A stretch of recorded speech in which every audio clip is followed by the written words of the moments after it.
Mheshimiwa Margaret Sita, swali la nyongeza. Asante Mheshimiwa Naibu Spika kwa kunipa nafasi ya kuuliza swali la nyongeza kama ifuatavyo.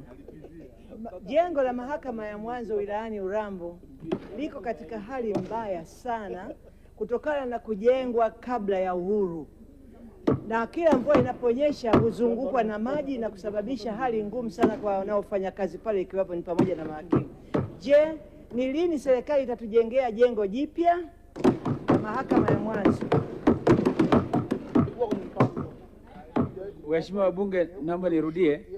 Wakati mbunge anauliza swali, tuwe watulivu ili serikali iweze kusikia. Mheshimiwa Naibu Waziri, majibu. Mheshimiwa Naibu Spika, naomba nianze kwanza kumpongeza Mheshimiwa Margaret Sita. Kwa hakika amekuwa akifanya ufuatiliaji wa karibu na wa mara kwa mara kuhakikisha kwamba wananchi wake katika jimbo lake wanapata huduma bora kabisa za haki, na hasa kwa kupata majengo bora kwa ajili ya huduma hizo.